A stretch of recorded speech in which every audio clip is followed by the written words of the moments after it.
totoo ang balita na 950 na ang makukuha na OFW refund.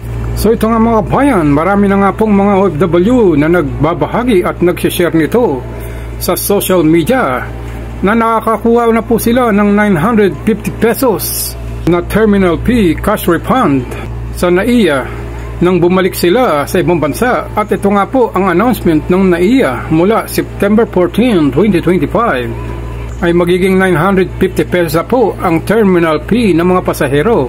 At meaning po, yan ang makukuha nating mga OFW dahil yan nga po ang binabalik sa OFW dahil nga po exempted ang mga OFW sa Terminal P. So makakakuha tayo ng Terminal P cash refund mga kababayan. Guys, totoo ang balita na 950 na ang makukuha na OFW refund na po. Ayan na po. Guys, totoo ang balita na 950 na ang makukuha na OFW refund na po. Ayan na po. Kung pabalik kayo ng abroad mga kabayan, huwag niyo kalimutang dumaan dito dahil dito kukunin ang inyong terminal fee refund. Ipakita niyo lamang po ang inyong boarding pass na may tatak na refund at copy ng inyong balik manggagawa. Ang magkuha dito ay 950 pesos simula noong September 14. Guys, totoo ang balita na 950 na ang makukuha na OFW refund na po. Ayan na po.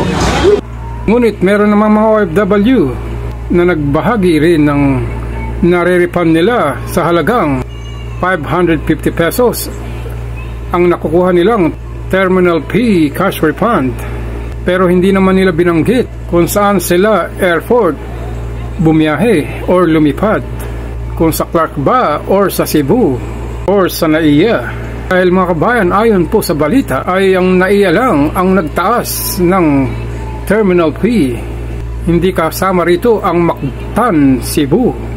At hindi rin kasama ang Clark International Airport mga kabayan. So mga kabayan, kung sa NAIA po kayo lilipad papuntang ibang bansa bilang isang OFW ay 950 pesos po ang makukuha nyong Terminal P cash refund. At paalala din po ito sa mga kapwa nating OFW, bago po kayo pupunta sa airport ay may dala-dala po kayong 3 kopya na OEC. Dahil madalas po, ang isa dyan ay kinukuha sa check-in counter. Yung isa naman ay kukunin pagkuha niyo ng Terminal P cash refund mga kababayan. At yung isa naman ay yun ang titignan sa immigration. Huwag nyo na po ipilit ang digital or screenshot lang gaya ng sinasabi ng ibang OFW. O nga po, pwede nga po ang screenshot ng OEC, pero hindi po kayo makakuha ng Terminal P cash refund kagaya po ng naranasan ng isang nating kababayan. Kaya ito po ay matututo po tayo sa naging karanasan niya mga kababayan.